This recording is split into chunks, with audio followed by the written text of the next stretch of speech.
gosh, what happened? It was deleted.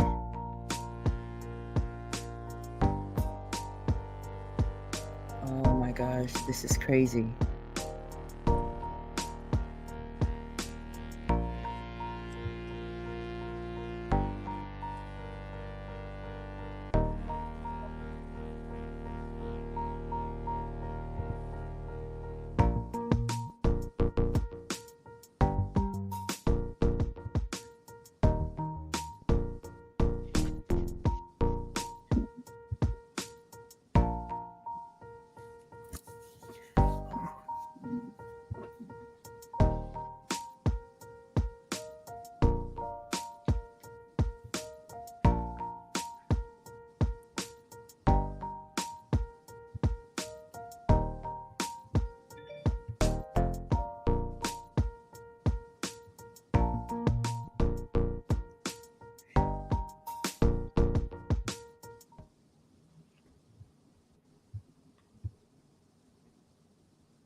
Hello, everyone, and welcome to the Ella Johnson Show.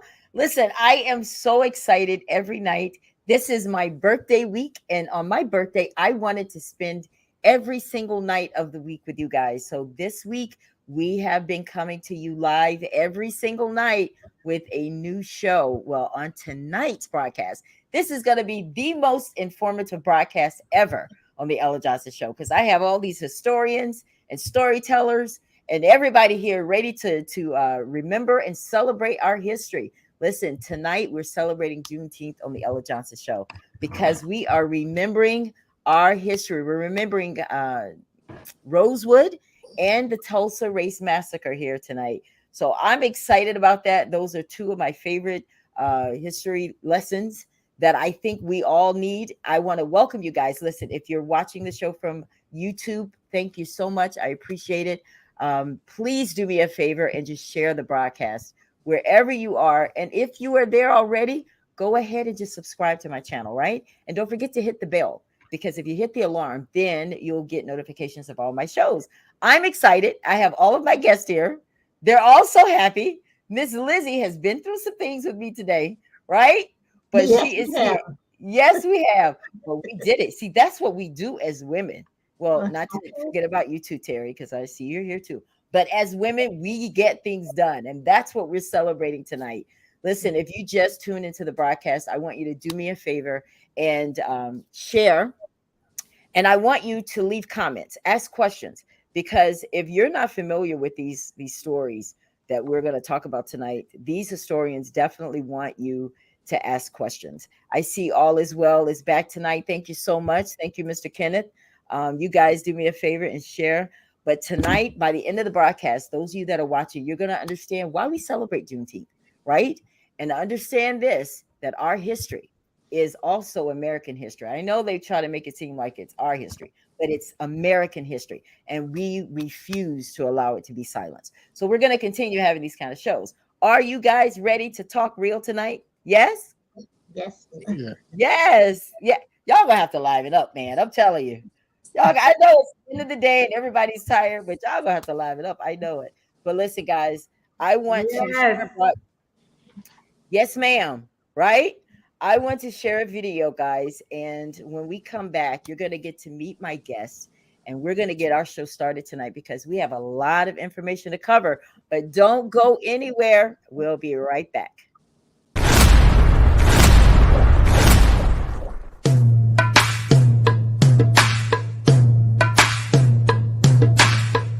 It's time for the Ella Johnson Show. I'm so excited that you've taken time out to tune in to the Ella Johnson Show. I hope you enjoy the broadcast. So sit back, relax, and I'll see you at the end of the show. You know, one day someone asked me, "Oh, what is so special about doing talk shows? Like, why do you do it?" I said, because I love for people to see that God is using them, because things don't happen to you. They actually happen through you. And now it's time for the Ella Johnson Show, where we set the table for real talk conversations. So hit that share button and invite your family and friends to watch the Ella Johnson Show. Stay tuned.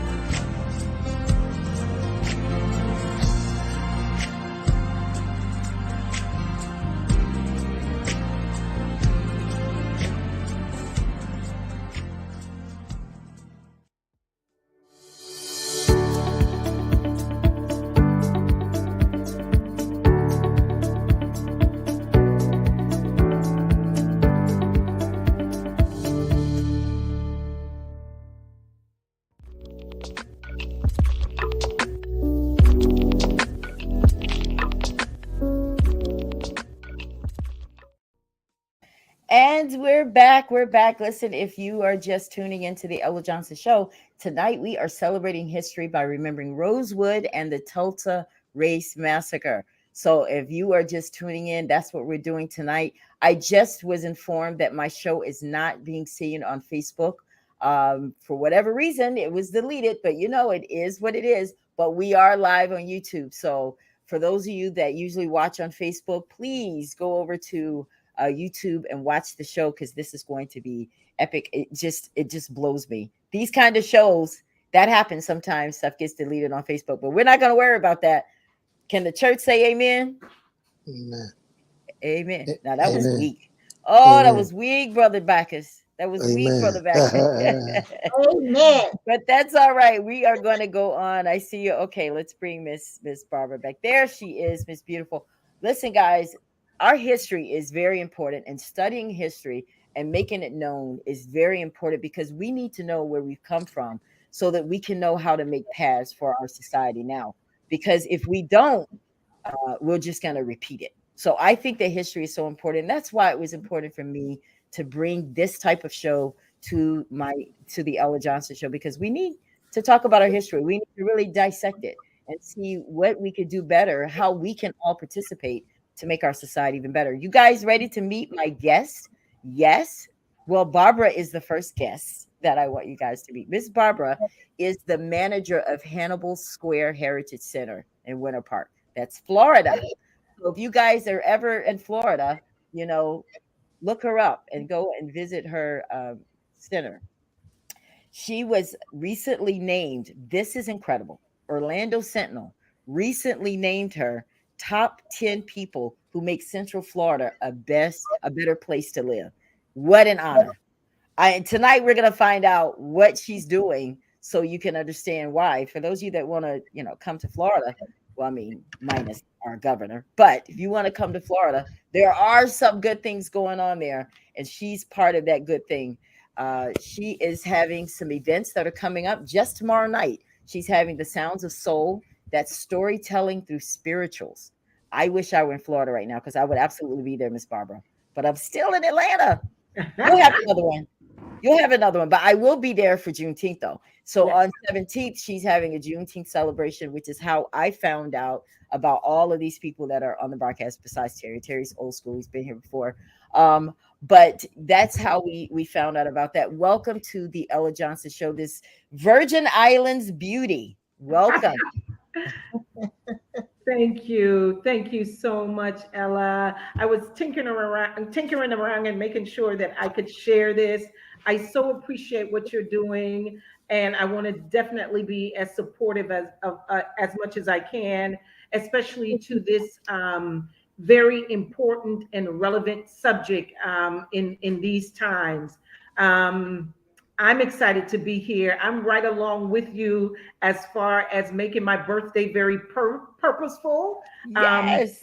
Sounds of Soul. My birthday was the beginning of the month, and working with artists, local artists, and creating venues that they can showcase their talent, being able to curate Juneteenth. We're having our Juneteenth, Remembering Rosewood, featuring Lizzie Jenkins.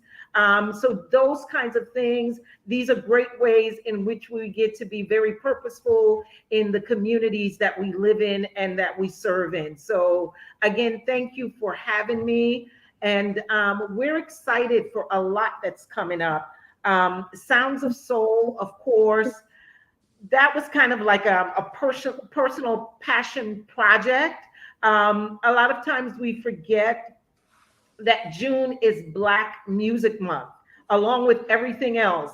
It is Black Music Month. I love music. I love the stories that come through music. So when I did this actually in February for another organization, and I wanted to do it also to recognize June is Black Music Month. And one of the ways in which I've learned a lot of history, mended a lot of my wounds, is through music.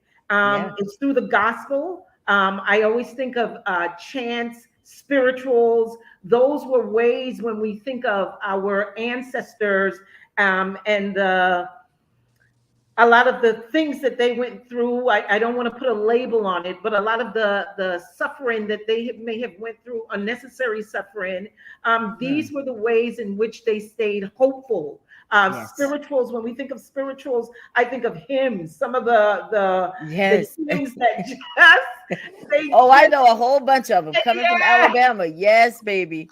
I I know love them. a good hymn. I don't I It's not so much of what you believe in as it is as what you feel.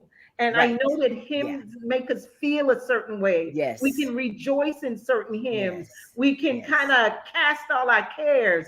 So that's where the spirituals come.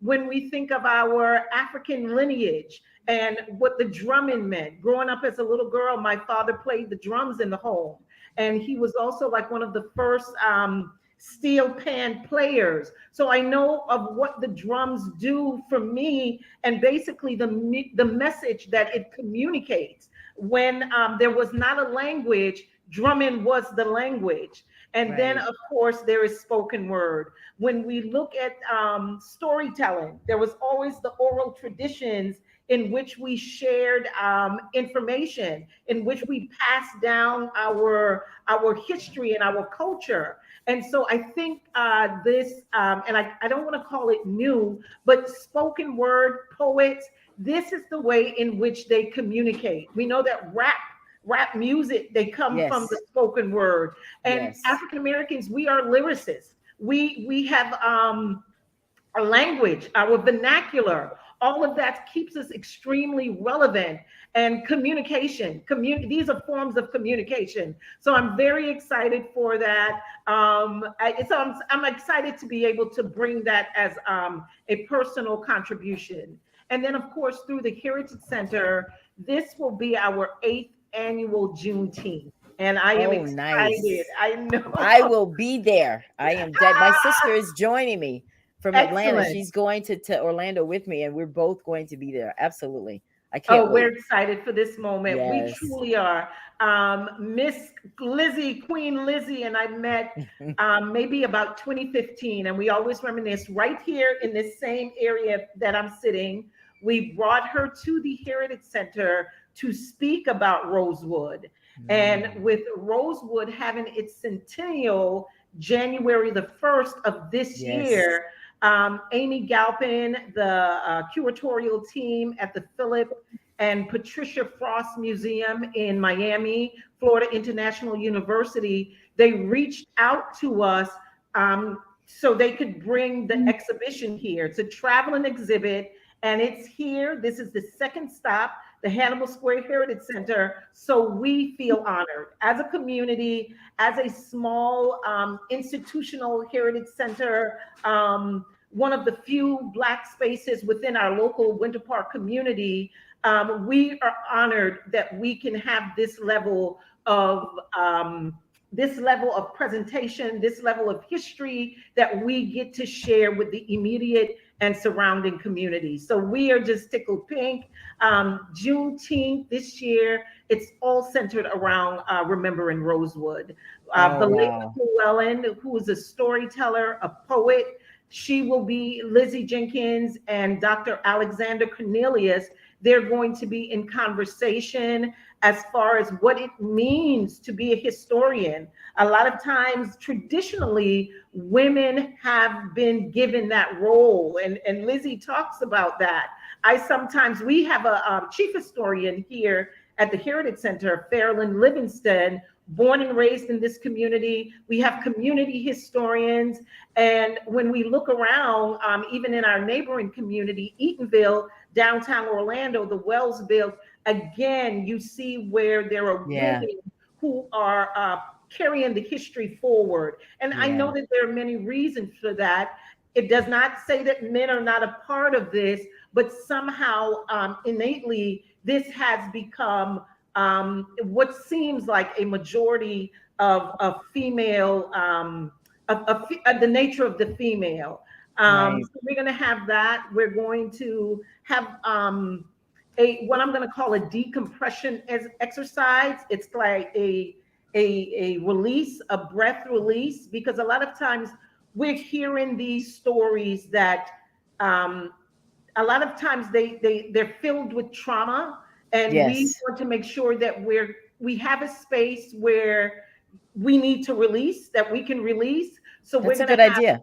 Yeah. yeah, Mhm. Joanna Tress and Eric Andre. Both of them are artists. One's visual, one is a performing artist, and they're going to kind of take us through that decompression on how we can release. And it's not to say in that 15 minutes trauma is released from our body, but we get to learn some exercises and some practices that can help in that process.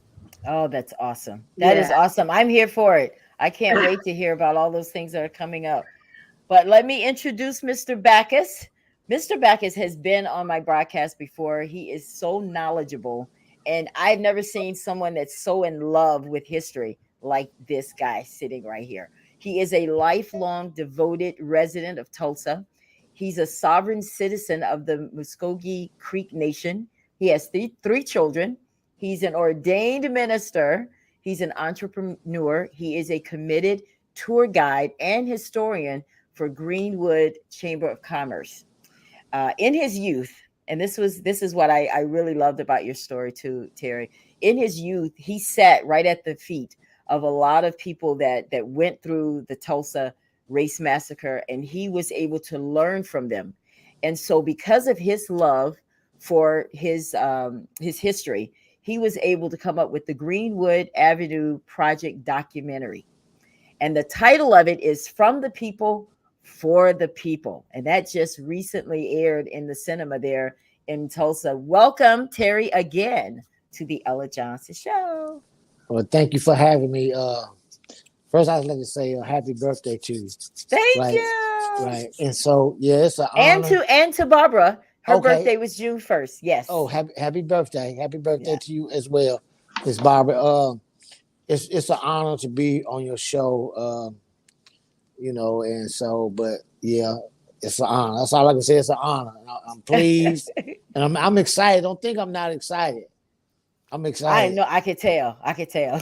Right. I'm No, I excited. know you have. You've been sharing the posts and everything, and I appreciate that so much. Right. I want everybody to pay attention here to your website that you have here on your name, Right. tourblackstreet.com. I've been trying to Yeah. get over there for the longest to tour the Black Right. Wall Street. I can't wait to see it. But guys, if you're ever in the area, please go and check out this tour.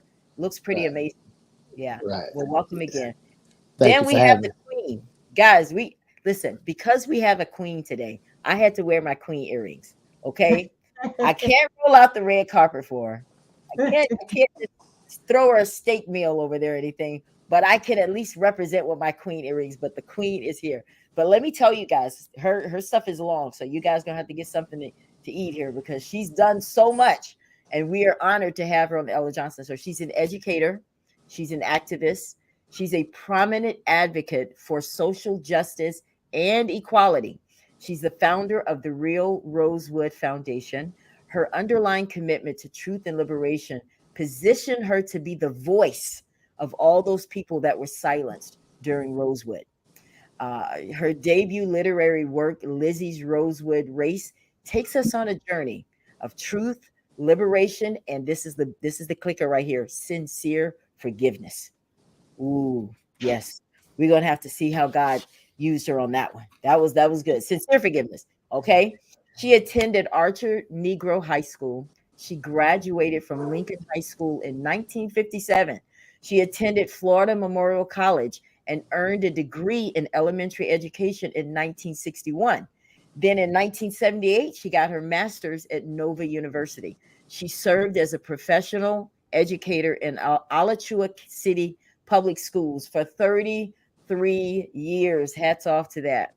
No doubt the queen is here. Welcome, welcome, welcome to the Ella Johnson Show, Miss Lizzie Jenkins.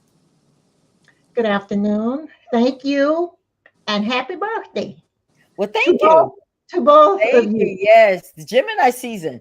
Listen, Yeah, everything you guys think about Geminis, it's true, right, Barbara? We are yeah. we are what do they say about us? That we're very loyal people. Yeah, but they also say we have different personalities, and we don't want to talk about that part. But anyway, so welcome all of you guys to the Ella Johnson Show. I'm excited about what we're going to learn tonight. Are you guys ready to dig in? Now, I want to show you that when people bring their comments, we'll definitely want to bring those over because, we want people to stay engaged here. Yes, congratulations on the accomplishment. Yeah, I have a lot of comments here I got to make up for. Decompression is needed, is much needed. I think that's a very good idea. Very good idea. I need that because after I noticed after just watching a movie, Barbara, I need to decompress, or something, decon something, right? Because you watch it and it does build, especially when you're passionate about Yes. social equality and justice, like Miss Jenkins. All right, so I want to start with Rosewood tonight because guys, this is, and I was talking to Miss Jenkins before the broadcast because I said, you know what, we can throw a little bit of a koi in there as well because we had things back to back. All of these back to back were happening in our country and in our history. So I think they deserve to be talked about. But I want to just give you guys a little background of Rosewood. Rosewood is a city. The whole place, they just wiped all of them off the map. Now I know that Miss Jenkins is going to give you guys a much better version of it. This is just my historical with my mindset of what happened. But it was back in 1923. I'm sorry, it was in 1923. Um, Fannie Taylor, she was the white lady. Now, this is the thing that gets me with all these stories. Somewhere in the mix, it was always a white woman that started something. It happened in Tulsa and it happened here in Rosewood. Now, I want to put my disclaimer to everybody that's watching this broadcast. Tonight, we are just going to talk facts. We're going to talk real facts. We're not going to water down the facts for no one. We're going to just tell exactly what happened. Do we all agree? Yeah? Yeah, Agree. we're gonna do that. So I don't want anything I say to offend anyone, but tonight it's all about truth, like what Miss Jenkins does is bring truth, liberation, and forgiveness. Right. So she said that a black man raped her, and because of that, it set off this mob violence. And so I'm gonna let Miss Lizzie take it from there, so she can kind of take us through Rosewood about what happened back in those days with this story. Thank you. My signature statement is history is who we are. We made it, we lived it, plus live today it. Can't no man stop or ban history, including your governor. That's Okay, right. he can't talk about history. He knows nothing about our history. He doesn't know the pain that we went through, suffered, and forever, as someone said, it's oral history. It was handed down. And I have been doing this for 30 plus years. I love history because I really didn't have a choice. My mom, who was a sister to the Rosewood school teacher, who was my aunt, said, baby, you must tell that story. You must keep it alive, preserve it. We cannot allow history to repeat itself. This is the purpose of an elegy to Rosewood, which is housed today at the Hannibal Legacy Museum in Winter Park, Florida. It's her artifacts from Rosewood, her Rosewood artifacts that she saved and shared with my mom. And recently, FIU, Amy Gaplin, and others came to my house and cataloged the artifacts so that we can make sure we don't forget history. I am so proud of FIU and the curators and the professors there. They have done so much to help us save history, our history. And I want all of us that look like me to know that we are the history makers. That's right. Okay. That's right. We are the important people. And we are the songwriters about oral history. I heard you all talking about songs and verses. Many times we told our history in song and in verse and in poems. My favorite hymn is Father, I stretch my hands to thee, no other help I know. That's powerful. Had it not been for Father and our hands stretched to thee, we would not have survived. My great grandmother, age 13, kidnapped Parchment Farm, Mississippi, walked from Jackson, Mississippi, 678 miles to Archer, Florida, 6 months. If there was not Father for her to stretch her hands to thee, no other help she knew. That's how she survived. And because of her, she was enslaved, but because of her, I am. And because of her, you are listening to me today. Amen. Because she did not give up. And I know I'm supposed to be talking about history, but sometimes I just have to do But you know what? I'm glad. I know. I loved. I enjoyed that because you know what? The first thing I thought about was devotion. Is that why we do devotion like that before our church services?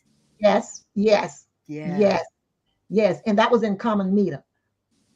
Some people don't know what that means, CM or SM. We have two versions of our song, but that was in CM, I believe, or SM. And for those of you who don't know what that means, don't worry about it. It's not important. What's most important are the words. So I am the founder, president of the Real Rosewood Foundation. And the reason I decided to name it the Real Rosewood Foundation, because it's real history. My mother said, you must research, authenticate, and tell the truth. And as you said, Miss Ella Johnson, Queen Ella Johnson, we must tell the truth. That's what right. We do well. That's what we do well. And the reason I have so many followers, diverse, is because I tell the truth, and people want to be a part of truth telling.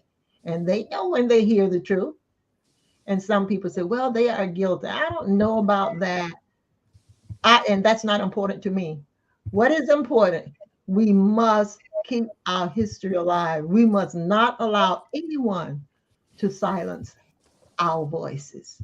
Amen. And I think I do a very good job of encouraging people to help us work together to keep history alive. So my mom told me her sister's story, and the reason she knows so much about her sister, the Rosewood school teacher's story. However, now the Rosewood school teacher was really from Archer, and that's where I live, Archer, Alachua County, Florida. I live still today on the property that my great-grandfather purchased in 1897. And he said to his children, you better not sell my property because they're not making any more. This is the truth, and this is where we are going to relocate the John Wright house. John Wright was a store merchant in Rosewood.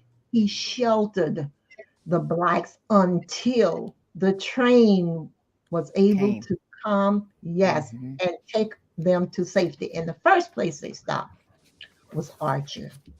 And my mother said, if you tell the story, you need to sing a song. I said, Mom, I can't sing.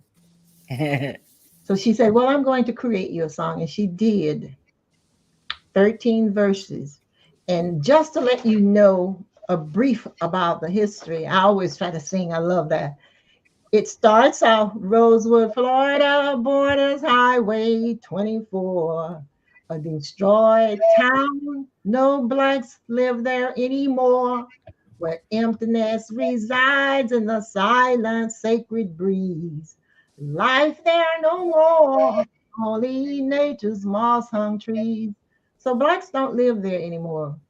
When they burned the town down, we have not been back, not even to claim our property. So they sold our Mm. property, they took our property, and as I speak today, they have blocked our cemetery. We are not allowed to go to the cemetery and put flowers out for the descendants that are buried there, for the victims that are buried there.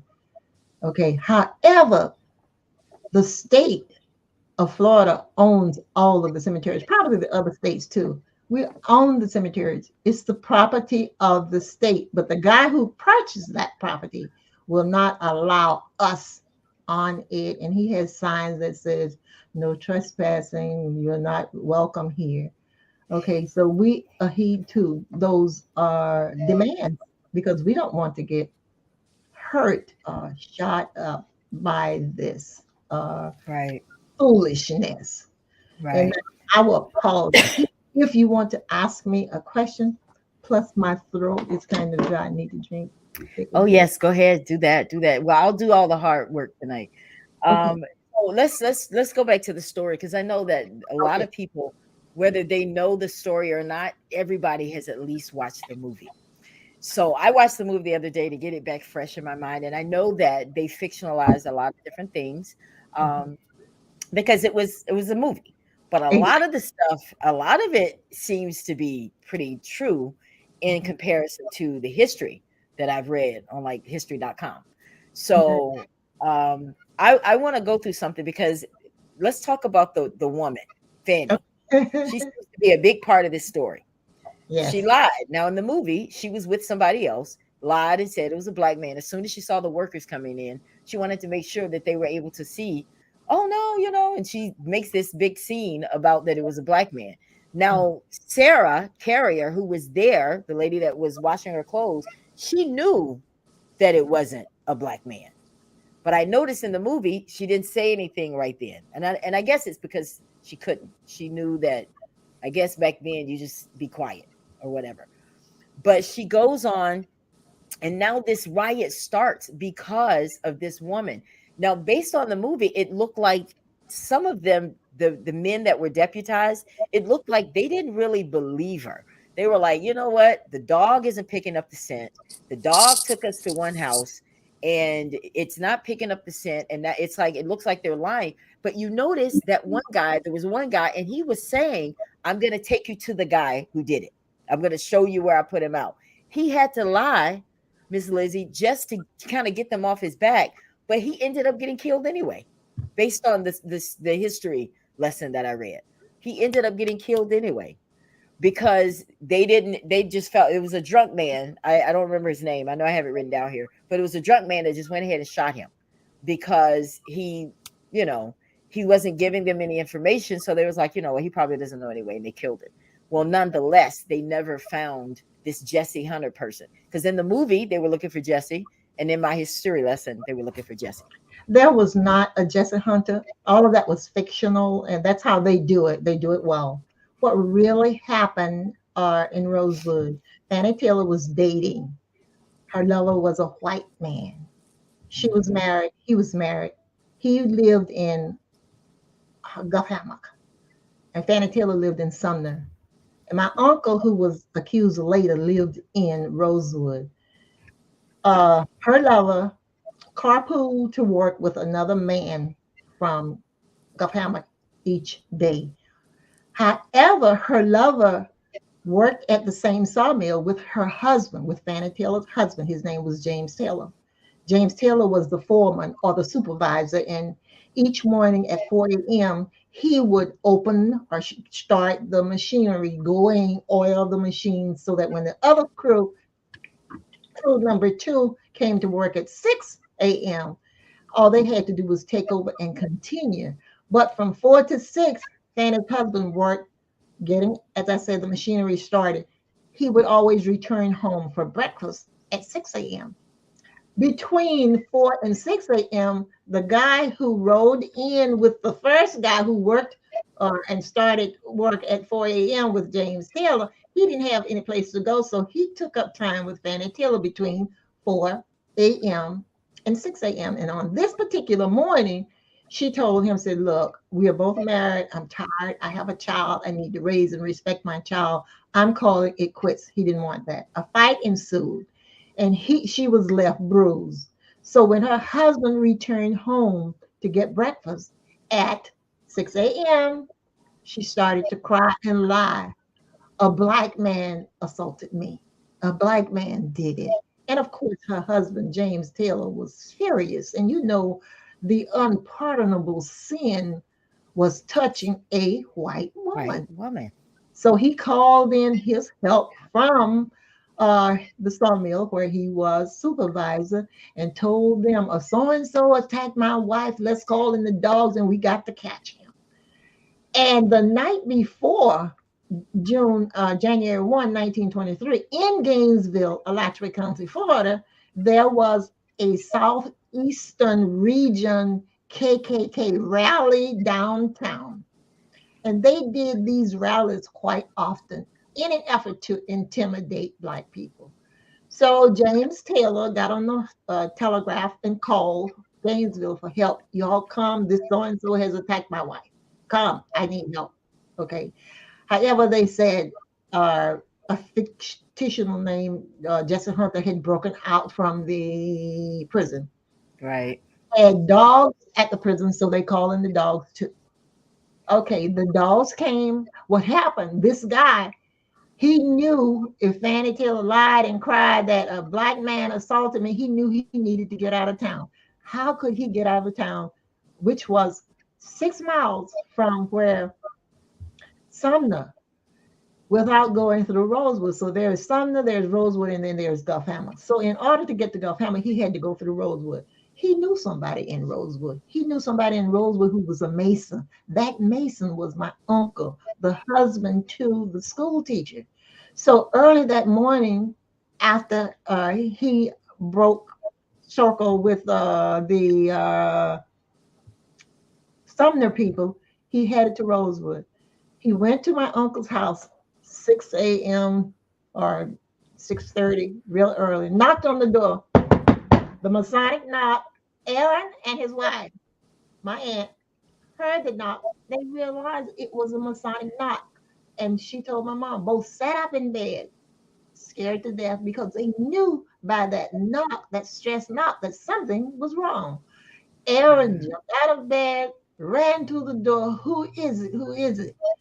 Whatever was said, my aunt didn't hear it. He opened the door and almost passed out because there was a white man standing there.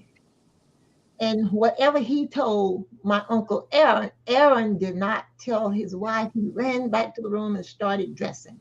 She said, what happened? Where are you going? Who is it? He never told her, but what he did, he dressed, went next door. Sam Carter, his cousin, lived next door, and told Sam Carter, we got to help this man. Okay. Yeah. We got to get him out of town. Sam Carter owned a wagon. They put him on the wagon and took him the back way to Gulf Hammer. And that's why, you know, some of the information you're reading is true. That's why the dogs lost the scent when they heisted him onto the wagon and took him home to Gulf Hammer. He was free. After they dropped him off, he was free. He didn't have anything to worry about. He was safe. But Aaron, my uncle, and Sam Carter were really upset because they didn't know the details of what was going on. They didn't know what they had gotten themselves in. They helped a brother, a Masonic brother.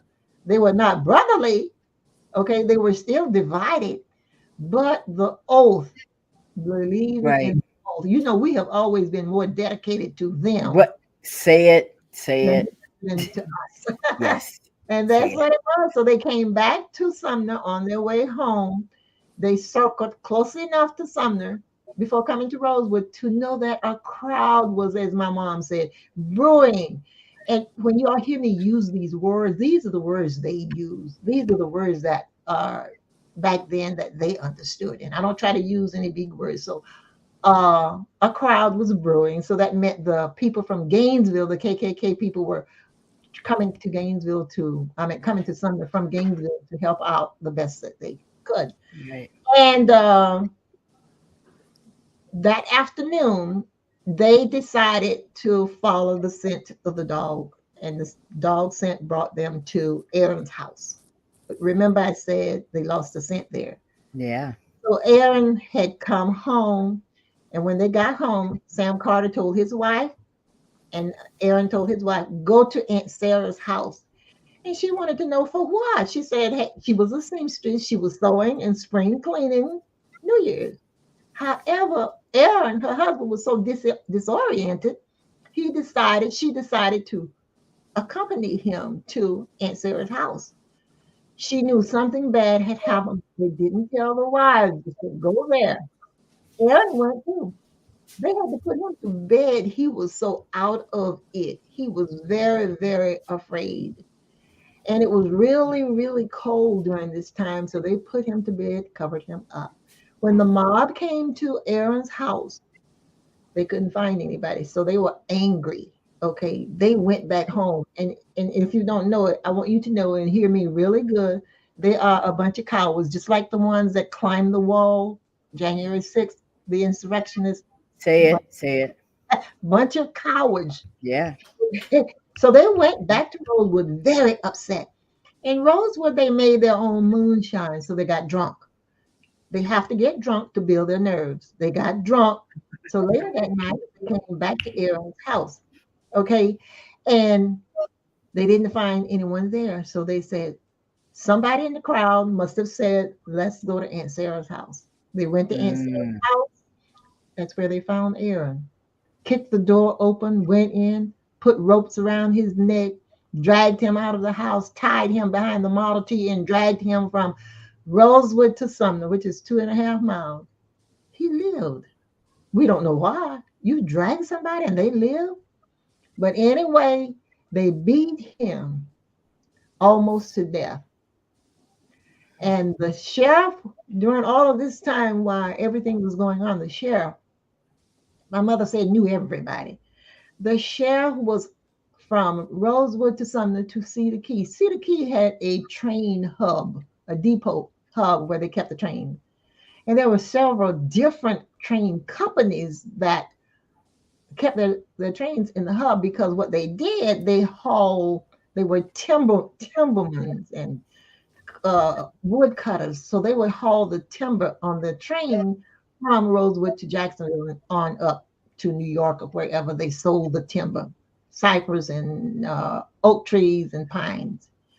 Okay, so on this particular day, the same day, the first day, day one, they beat Aaron almost to death. But when he was bloody and they thought they had almost killed him, and they said, well, the bitch is damn near dead. Let's finish the M off. And the sheriff came up just in time and said, no, don't you finish that black off.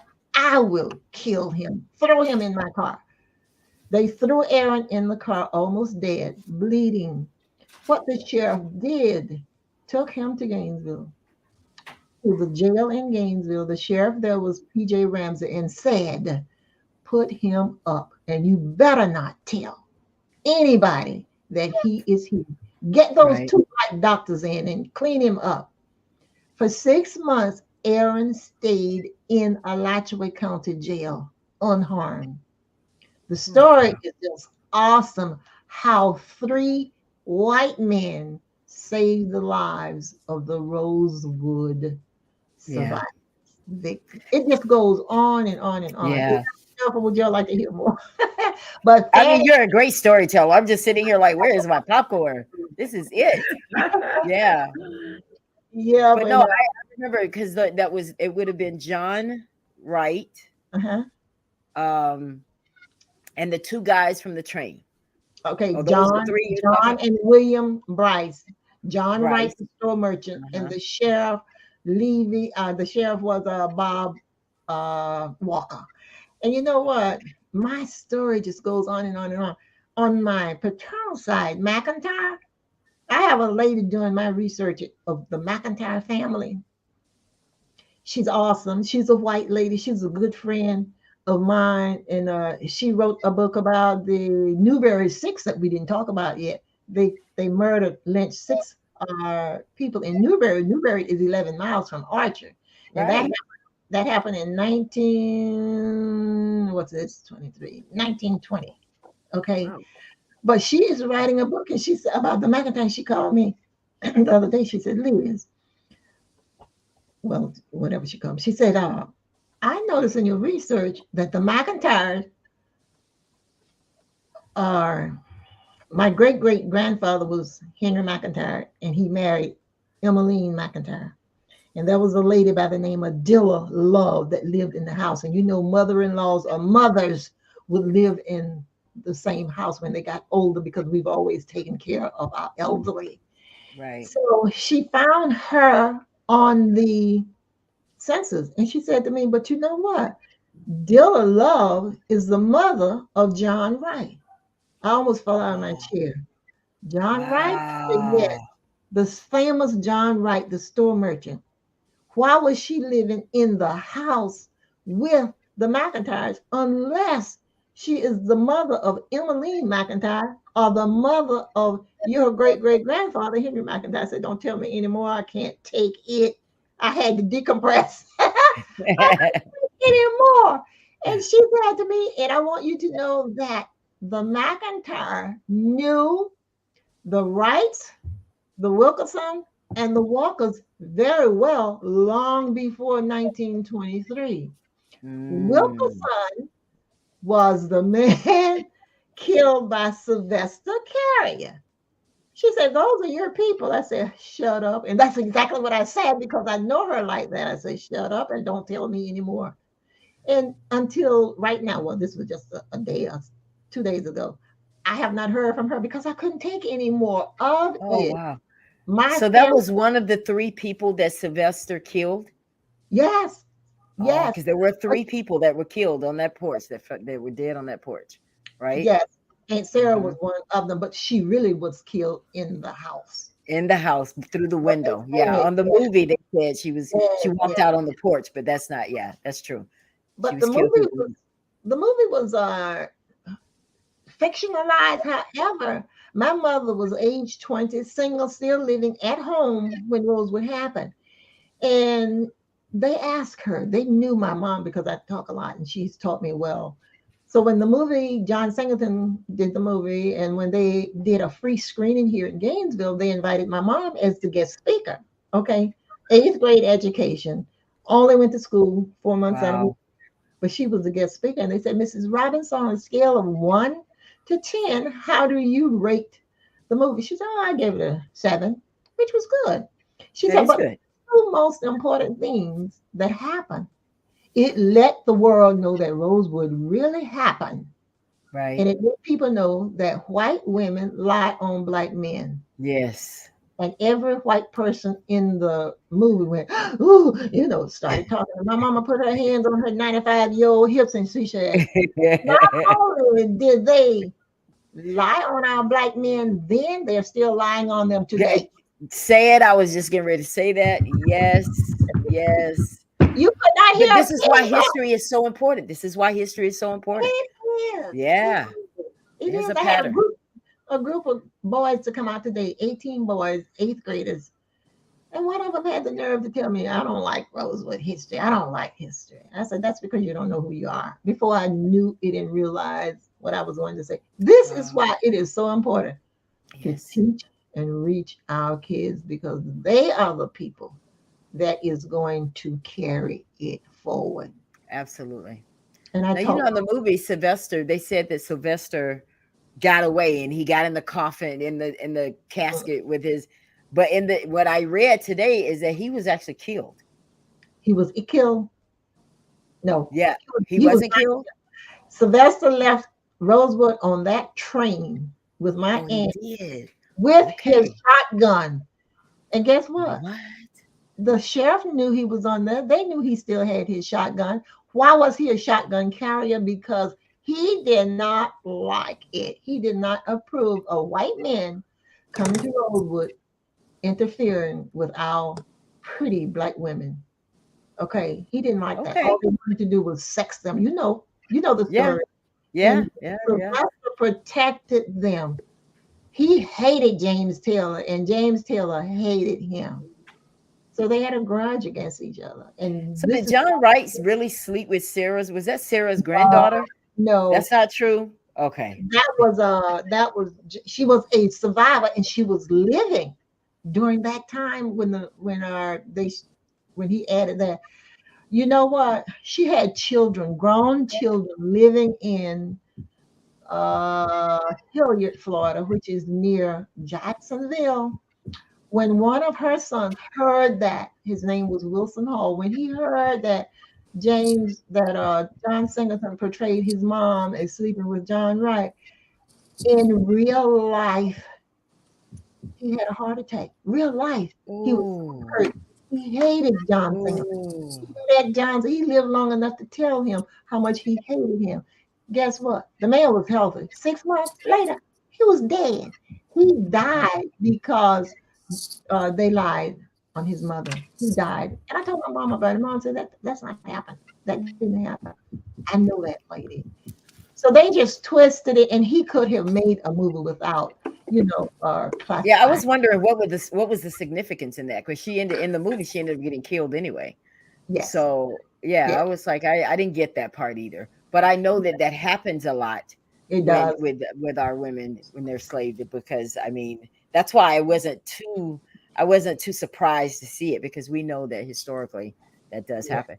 So he did get away on the train. So he did. why is it that they didn't let some of the people on? Did you see in the movie That wasn't where that wasn't true. that's not true? Because some people they were No, like, because they didn't want the men on there or something.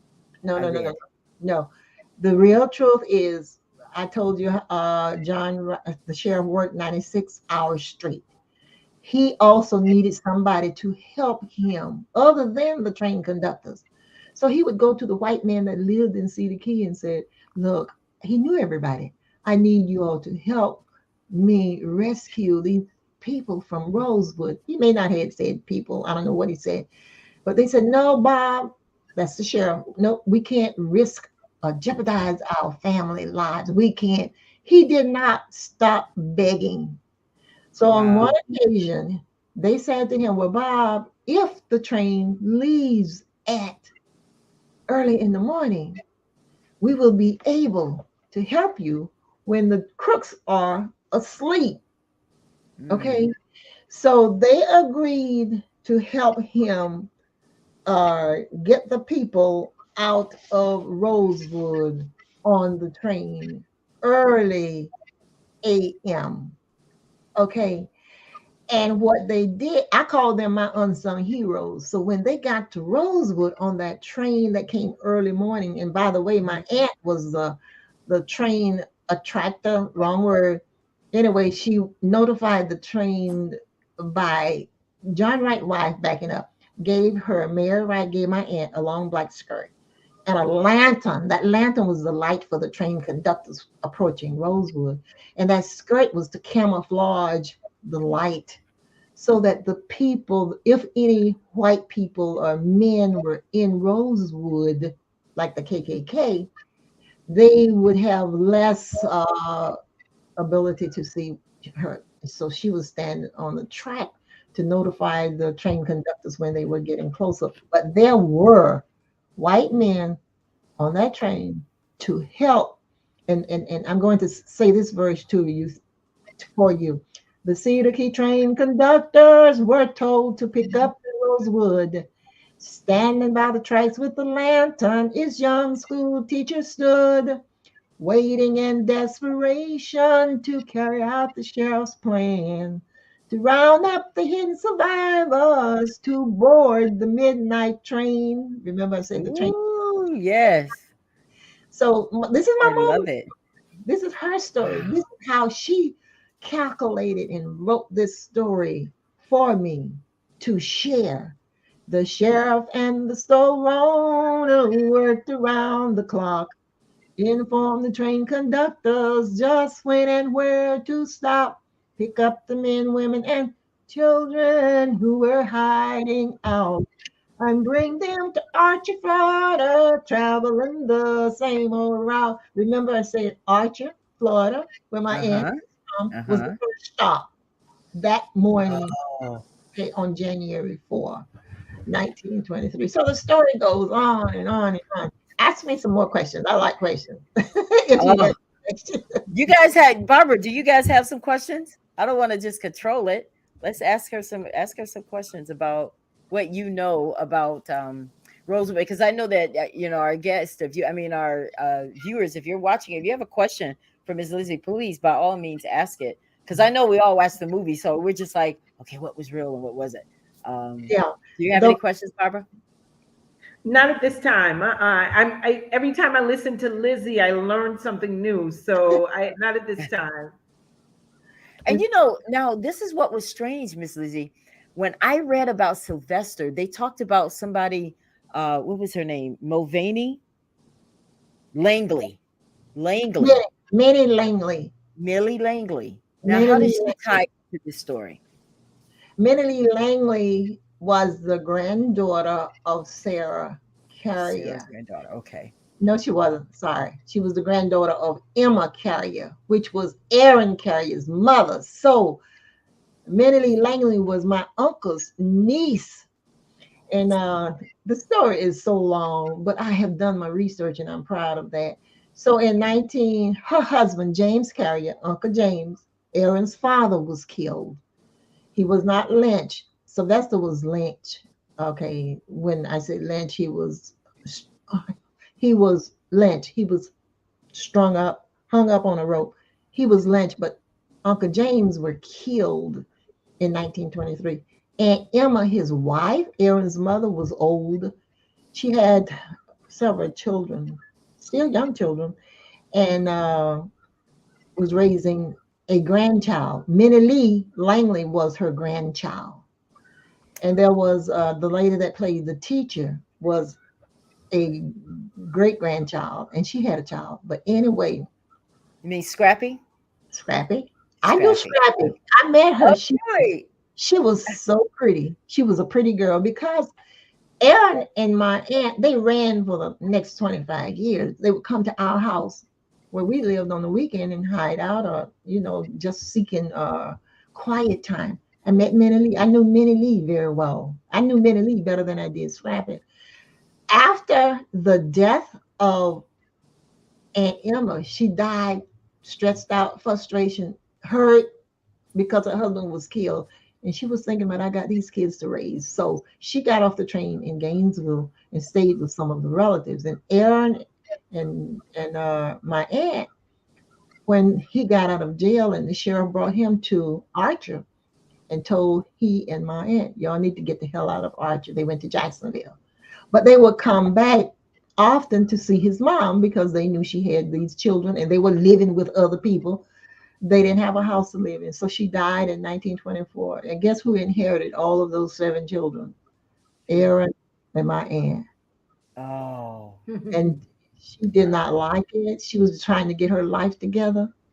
She had to work. She worked as a domestic engineer, which is a maid, okay, for a doctor. And having those kids to feed, she had to walk to work. She was not used to that. She was a teacher, and now she was Right. doing paid work. So Oh, one wow. day it rained, and the lady, the doctor's wife, said, "Well, Gussie, they call her Gussie, I will take you home because it's raining and you don't need to walk." She said, "Okay." When she brought her home, she saw all of those children, and she was living then in a shotgun house, their third house since they moved to Jacksonville. So what she did, she didn't ask her any questions, I don't believe, because my aunt didn't talk.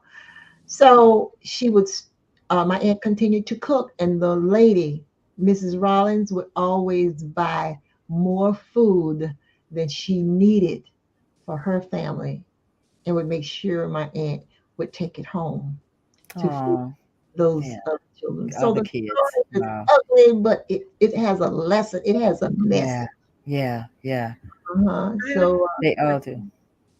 quick question. Miss Lizzie, what was the population of Rosewood, or what was the population of Rosewood? And in that, what was the population of the Black community? good question. The population of Rosewood, let's say maybe 21 whites, just going by the sense by the school records. People often say, oh, there were a lot of people, a bunch of people killed, and Mhm. there were a bunch of people in Rosewood. Not true. Judging the school Right. records, I had to fight like hell to get these records from the school board, Levy County School Board. They were keeping all of this information hidden. So if I went one time, I went 9 times. They knew I was not going to stop bugging them or stop harassing them until they gave me those records. Mhm. Finally, they did. The records showed there were 20 parents and 47 kids. Okay. Now, 1919. So you can add that together. See approximately how many kids. However, everybody was not listed because there were kids living in Rosewood that didn't go to school. Right, Mm. right, Okay, right. so I don't know how many, but some of them did not go to school. And Emma's son, Aaron's brother, hated school. Even when he moved to Jacksonville, they could not get him to go to school. He didn't like school, Mm. rather work. Oh wow. Okay, so judging based on that, on those numbers, Queen Barbara, I would say maybe 125, okay, or less. Okay. And basing on the white records, there were 4 or 5 white parents and Yeah. a few children. People Yeah. don't know I have this information. So when No, I I hear, saw that. Yeah. yeah, when I I saw hear, that today too. yes, I'm sorry. Go ahead. Go ahead. no. I allow them to talk, but it's all is documented in my book. Yeah. All of the records Nice. I'm showing. So I don't talk unless I have supporting evidence. My Yes, mama ma'am. said, tell the truth. That's right. Tell the truth. Shame to them. Yeah, I saw that. There were more blacks that lived in Rosewood than Yeah. whites. Yeah. You know what happened in 1913? They built the sawmill in Sumner. Okay. And because of the cypress and the oak trees and the pine trees were deplenished. Therefore, when they built that sawmill in Sumner, people from Rosewood, black people and white people, left Rosewood, relocated to Sumner. They lived in shotgun houses too. And what's so amazing about people when they say, oh, yeah, the blacks, some of our black family members are broadcasting, oh, yeah, our people lived in 2-story houses. You're a lie. It's because you haven't done research. That's why you can say that. Yeah. In Sumner, white folks lived in shotgun houses. Black folks lived in shotgun houses. In Sumner, they were made differently. And in Rosewood, same thing, shotgun houses. There's nothing wrong with that. That was the way of life. That was Right. so what these people wanted more than anything else to raise their family, work and feed their family, and go to send their kids to school. And I want you to know that more than 297, the last time I checked, Rosewood descendants have received the financial aid from the scholarship, gone to college, and they are professionally working out there. The last one I remember graduating was last year, and now he is an attorney and he is working for Morgan and Morgan. So they have Nice. done extremely well. And when I tell you extremely well, they use that scholarship money from the Amen. state and they have made a better life for I themselves. love it. I would love to meet some of them. To see how, because I like the story from the beginning all the way to the end, because it didn't end that day, you Mm-mm. know. No, it it did not. carried on. That's right. Right, So with it the continued. reparation. Yeah, Uh-huh. Yes. and the reparation was really small, but the most important thing, they acknowledged they had committed a wrong. That's Okay. right. That's right. My family, my aunt's family, it was 10 of them that to receive reparation. I didn't receive anything, but I worked like hell to make sure my family was recognized. Okay. Right. And for the 10 of them, their total amount was about $20,000. My mother's check was $3,333.33. So when I wrote and asked for my share, the the civil rights attorney told me, black guy, he said, "I'm sorry, Mrs. Jenkins, but because your mother is living, you don't get anything." I said, that's fine with me. I just wanted to make sure history is remembered in my family and that my aunt family, the Rosewood school teacher, is recognized. I didn't Well, have a you're problem. doing a phenomenal job of making sure that. And the Yeah. song, I love that. I love the song. You need to record that somewhere. I love it. I I, love it. do, It's I good. do have it recorded, and people play it, but they are afraid to go public with it. They play it secretly, okay, Oh, because oh, they know it's my words. But I'm going to publish it professionally and put it out there to market it. there it Okay. is. I Uh, can't wait. I can't wait for that. Well, yes.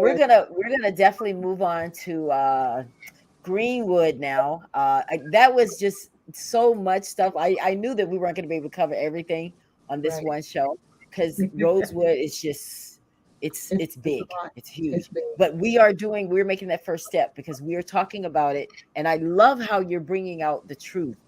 because it's even different than what we read, what we see in the movie. It's like who knows the real truth. So I appreciate and applaud you for So, that. so Sure. may I say one other thing? Yes, My ma'am. started out, my foundation name was I Too Lived Rosewood because I lived it through my mom. And I spoke at the University of Florida one day, and the black professor said to me, "Mrs. Jenkins, I'd like to suggest that you change your foundation name to the real Rosewood Foundation." I said, "Why?" He said, "I felt like I was there. Your information Oh, is so real. I enjoyed yeah. it so much. The kids were spellbound. They have never been Yeah. this quiet before."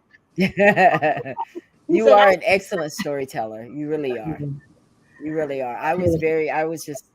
there." I forgot I was on a camera because I'm ready to just chill, right? And I'm like, wait a minute. But yeah, I appreciate that. We're gonna move on to Greenwood, Mr. Terry. Yes. Listen, here we go with the Tulsa Race Massacre, Black Wall Street Massacre. That's how some people know it, or the Tulsa Race Riot. But here again, we have a white woman Yes. that sounded the alarm. Uh-huh. And this black kid, and I bless his heart because he was scared. This woman starts yelling, he's scared, he runs home, and they arrest him. So take us from that through what happened that day in Tulsa, Greenwood So area. Dick Rowland was the young gentleman's name. Yeah. Sarah Page was the name of the white lady, of the white girl. So like um, the one place downtown where blacks could use the bathroom at when they worked downtown. And most of us worked in the service industries. We was maids, bartenders, that type of deal. And so the only place that blacks could use the bathroom at, she worked the elevator there. It was kind of strange and odd that a white woman be working the elevator where only blacks could go to the bathroom at. That's real strange. And another thing is to tell you the truth, if a woman is working the elevator, no matter who she is, whether it's my mother, auntie, grandma, sisters, the woman down the street, the white woman, Sarah Page, if you work in the elevator, you're really working. I think that went over your head right there. You know Mhm. what I mean? She was doing more than pushing buttons and going to the next floor. Right, Mhm. I right, do. right. So, You but did go Working. over my head. She I'm was, just gonna be honest. she was working. She was working. I got Yes. yeah, it. right, Yes. right. She The was right word. working. Working. I mean, but anyway, so like for all of us in Greenwood, I'm just gonna cut to the chase.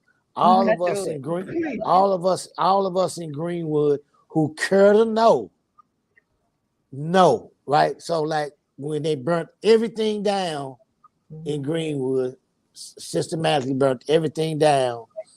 3 months later, Dick Rowland was in charge. She didn't come to court. She never said he did anything to her, right?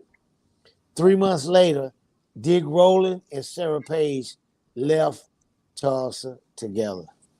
Get Uh-uh. out of here. Uh-uh. Wow. What?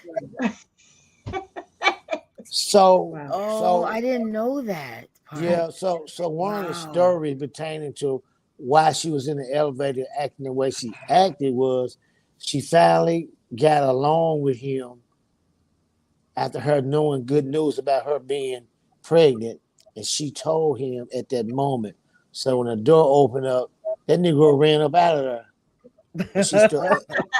and she started crying, and the Wait a store minute. clerk, So he ran because she told him she was pregnant? he probably just ran from the situation, Yeah. like I mean, some people, I mean, he it really hate ran. Some people just it avoid pay right, child right, support. He right. really ran. It Oh, haste, wow. right? It haste, Wow. but yeah, and the store clerk seen her in a somber mood. She never said he did anything at that time either. It was just a store clerk.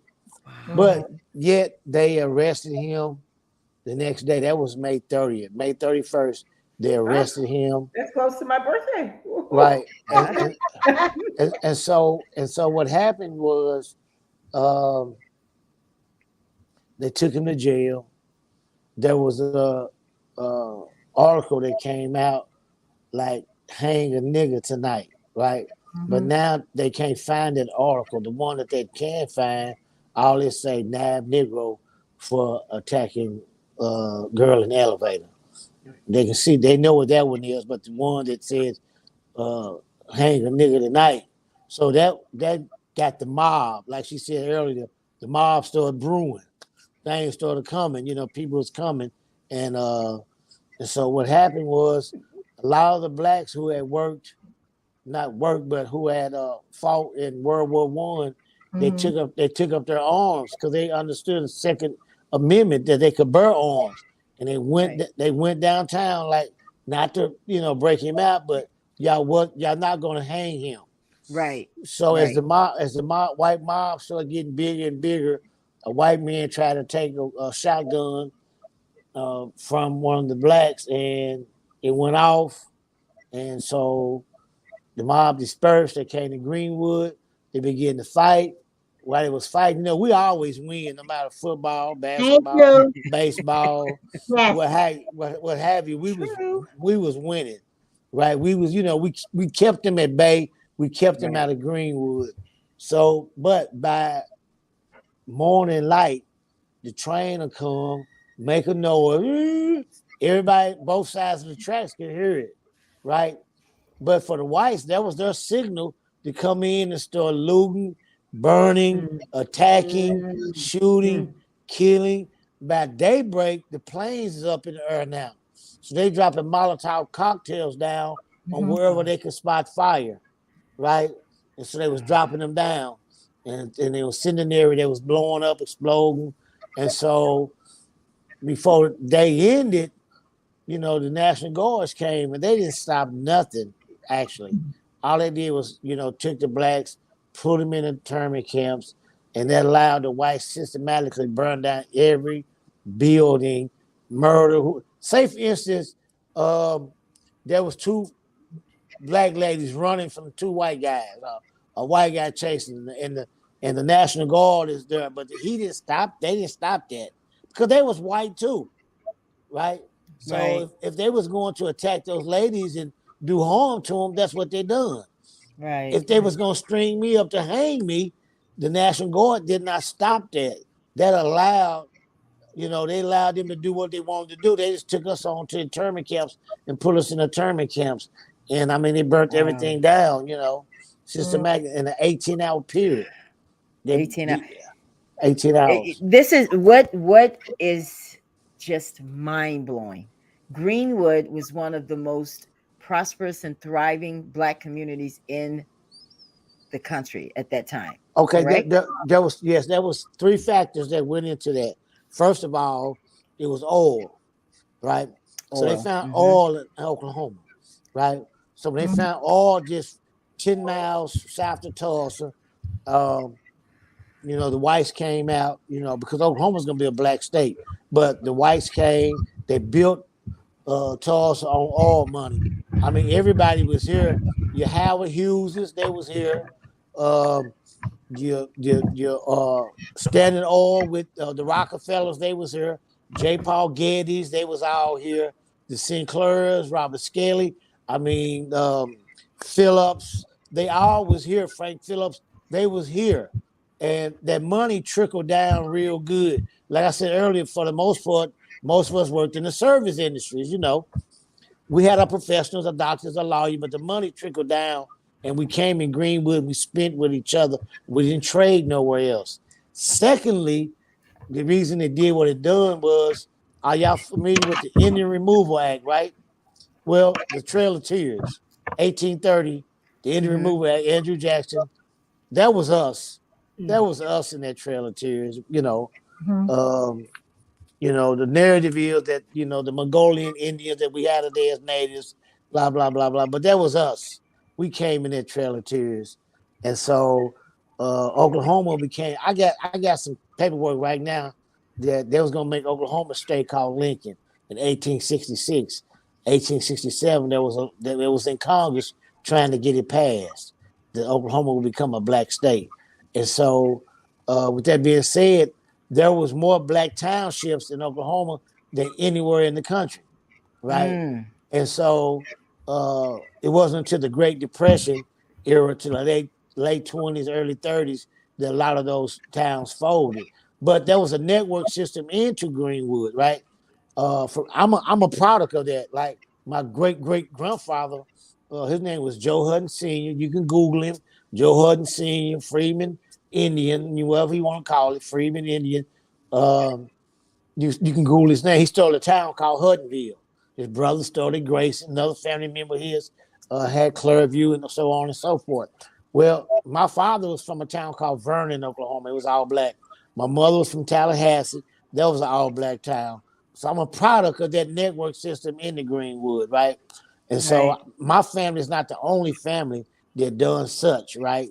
And so, and thirdly, it was nepotism, right? So if you came to Greenwood and you got on, right, you're gonna call up somebody in your family members, hey, come on up, however you get here, come Right. on, I'm gonna put you on, we're gonna make this money, we're gonna live good. And that's what it was. Even prior to the massacre, and sure enough, after the massacre. See, what people don't understand is that Greenwood in itself, right, from 1905 to 1906, 1906 to 1921, that was just a 15, 16-year period. And they destroyed it. But by 1925, they rebuilt back over, right? Fully functional. Well, just imagine this. From 1925 to 1970, that's a 45-year run as Tulsa been the oil capital of the world. And just imagine what went on in Greenwood over those 45 years. So have you ever been to That's Bourbon true. Street? Have you ever been to Bourbon Street or Beale Street or Harlem? Just imagine two of those places at the same place at one time, right? Wow. It went a whole mile, the street did. There was over 45 blocks of people living and doing things within the community. And so that's basically what the movie is about too, Greenwood Avenue Project. It's about the rebuild and the life that was in Greenwood, right? You can't talk Greenwood without talking the massacre, but Of course. that's been Yeah. regurgitated so many times. So I had a vision, me and Karen had a vision to tell the story of that 45-year period that it went until urban renewal and intimate domain and a highway still system killed Greenwood to this day. Mm. And so Wow. Pure jealousy.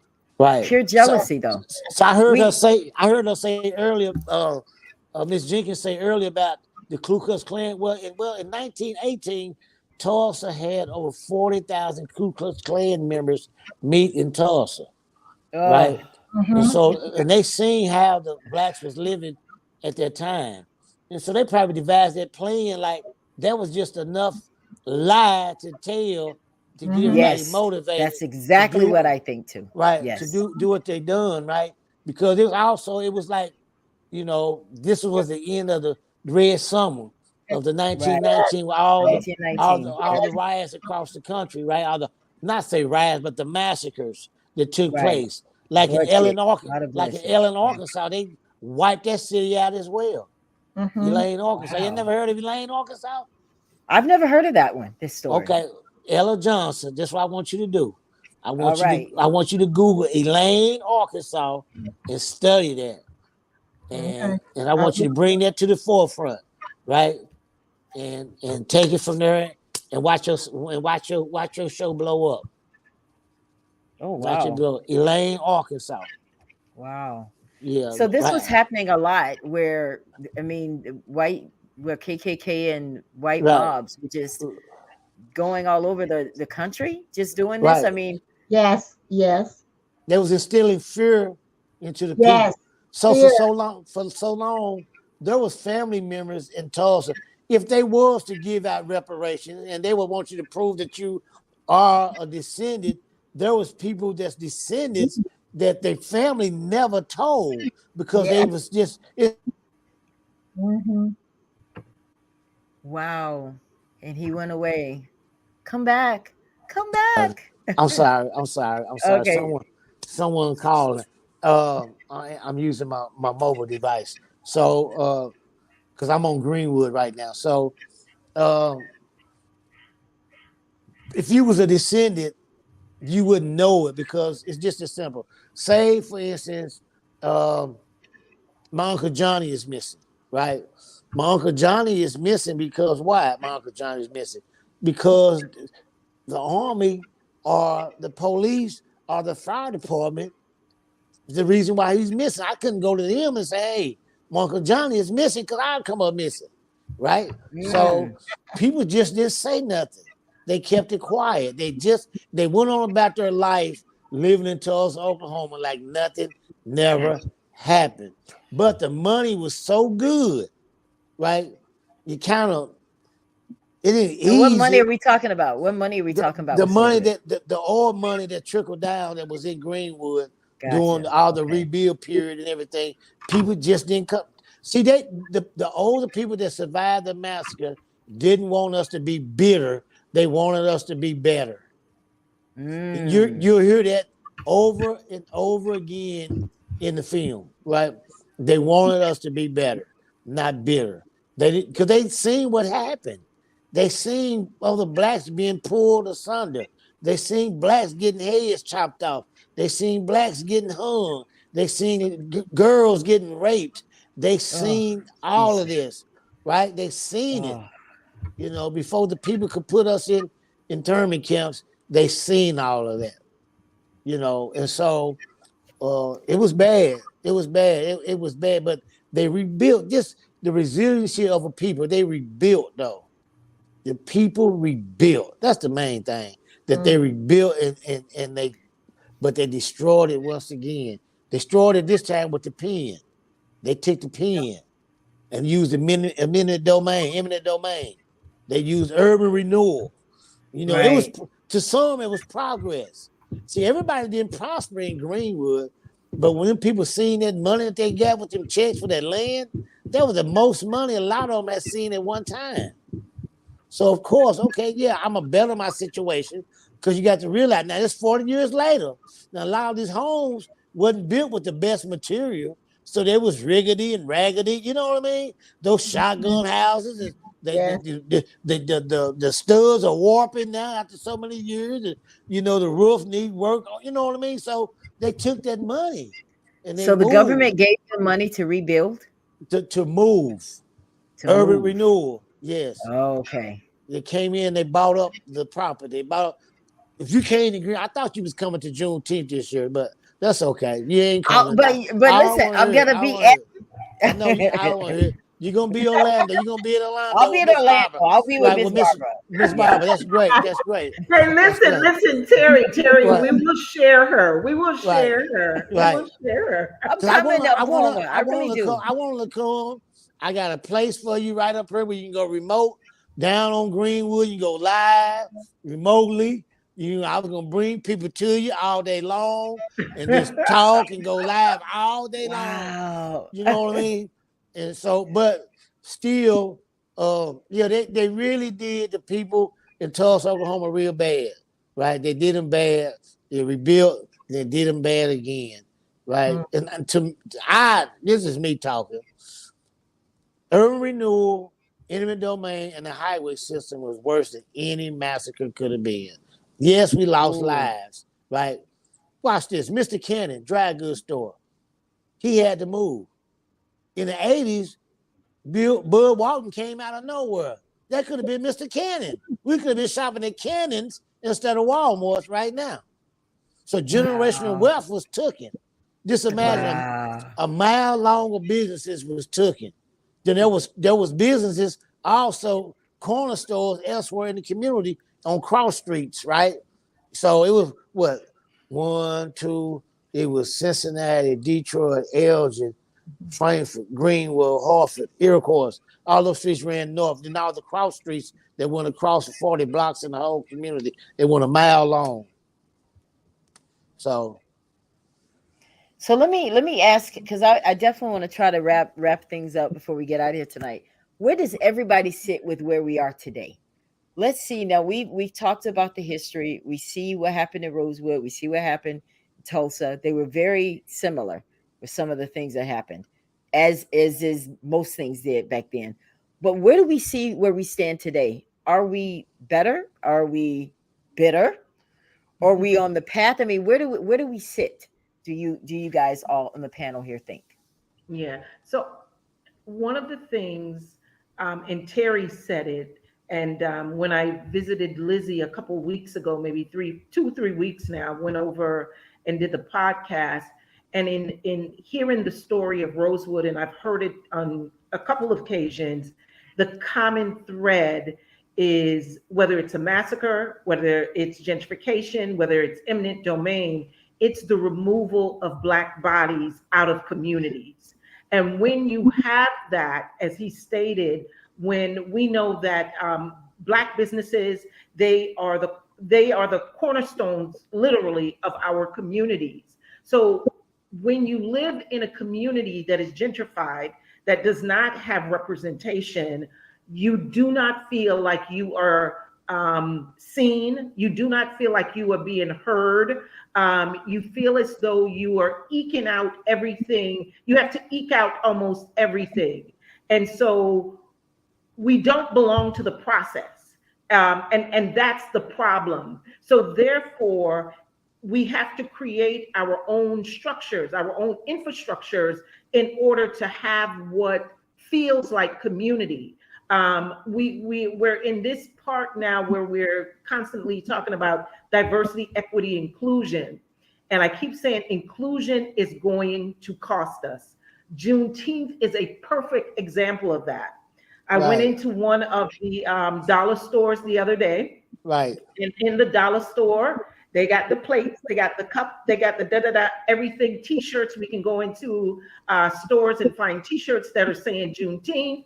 And remember, those t-shirts were created by Black vendors. So now the bigger markets, the bigger stores, the Walmarts, the this and the that, they now are producing these things, and it etches us out of a market that we created. Right. So when we started speaking about inclusion, it was also given non-African Americans, non-Blacks permission to things that we created out of economics, we needed those things in order to survive. So now they're creating what was meant for us, and it's almost like we have to now purchase back our own things. And so we're in a very fickle time as African Americans. And I cannot remember the gentleman. I woke up in the middle of the night, and he said, in order to close this wealth gap, we have to start introducing our younger people to technology. because as we all say, there's no more land. The land we have, the land Miss Queen Lizzie is holding on to. It's How do we gone. access that? How do we access that? So we're in a very funny stage as African Americans when it comes to land ownership, when it comes to, and I'm going to say land ownership, where when it comes to our educational systems, and especially now, everybody, we are Central Florida, we are on stage right now when it comes to Yes. Black history. How Yes. did we get here? How Yes. did we get here? And so we have to be careful and start to redefine what does diversity, equity, and inclusion really mean to us, and is that an equitable model for us? Dr. Very good King point. said that he led his people into a burning building. He said that's a quote. Go Yeah. look it up. That's a quote. Yeah. That's Yeah. a quote. We Yeah. know what desegregation did to us. Yeah. Inclusion is doing the same thing. It's the inclusion is keeping their knee on our neck, Yeah. right? Yeah. That's what it's doing. It's keeping Yeah. their knee on their neck. And even though, like she said, the stores, Macy's got a collection of Juneteenth, crap. We didn't need a Juneteenth holiday nationally, Yeah. right? Yeah. We didn't need that.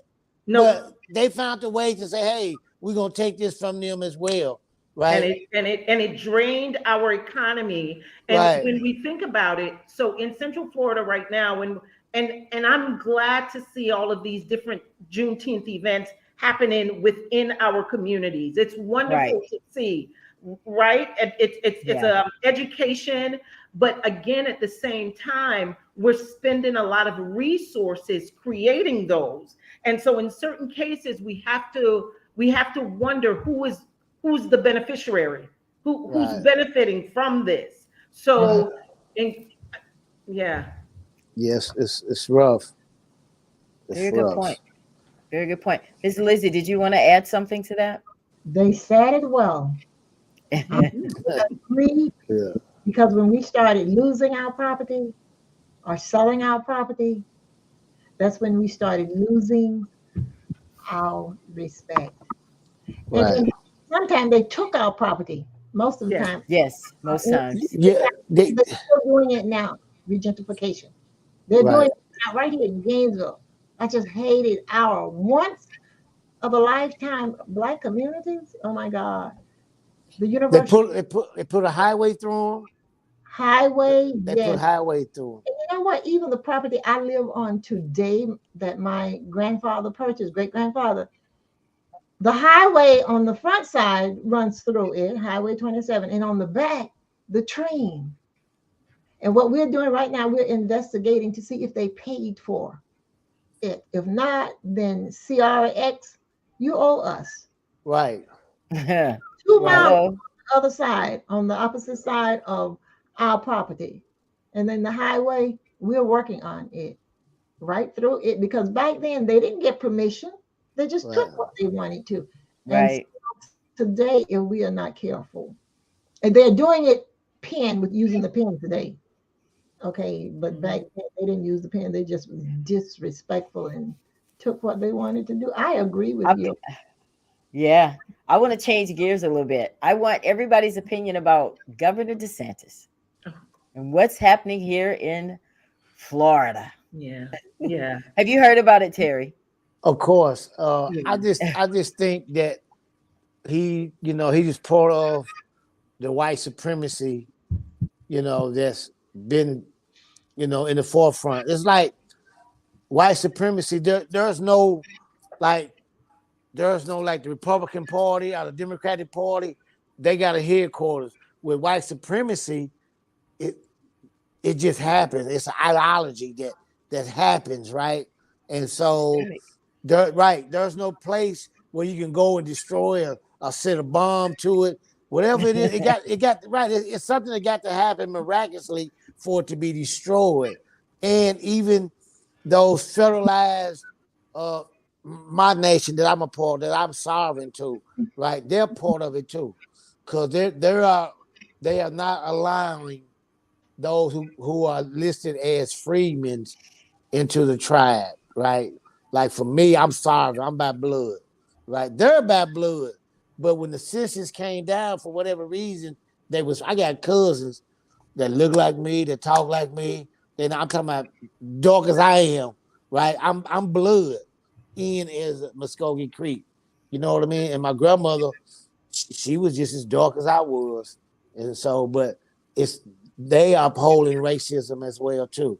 They they won't allow certain things. It's so rampant right now, right? And so, Do we even know how we should attack this, Barbara?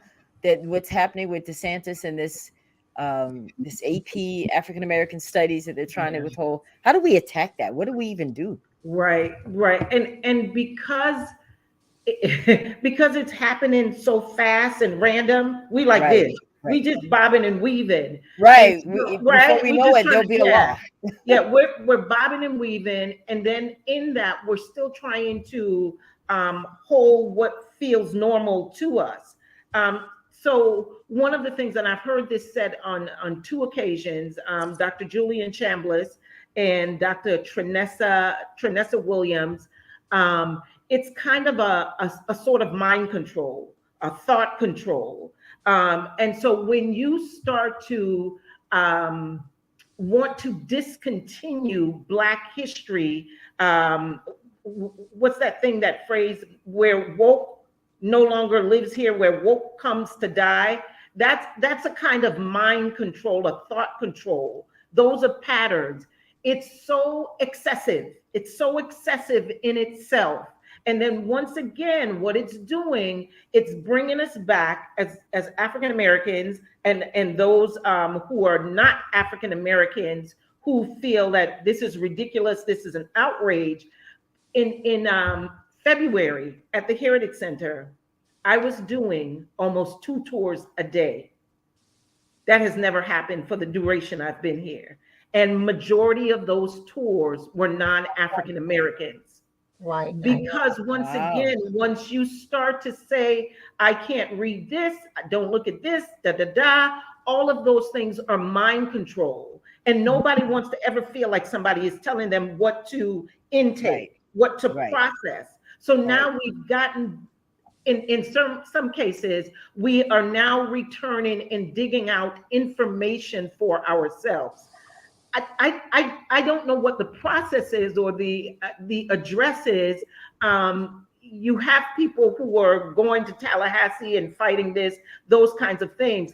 I say this is when, again, we come back into our communities. There are a lot of people now giving out the banned books, a lot of the free book giveaway. We now have to build libraries in our home. LaWanda Thompson, who is an advocate in the community, making sure that we have libraries in our home, because we will no longer have access to these things in the schools. So once again, we have to come back to those things that kept us before. And I think that's one of the first ways in which to address this, because now you're talking about our education, when in Black communities and Black families, we have always been taught education is our way out. This is what we have always taught, and this is what we know to be factual. Education is our way out. So when you start to deprive and withhold that, not just from us, but from everyone else to know about us. Because I think it's just as important for everyone to know as it is for us to know as well, because that's where their mindset comes from, because they don't have this knowledge. That's correct. Because they think that we're superior. Well, no, not really.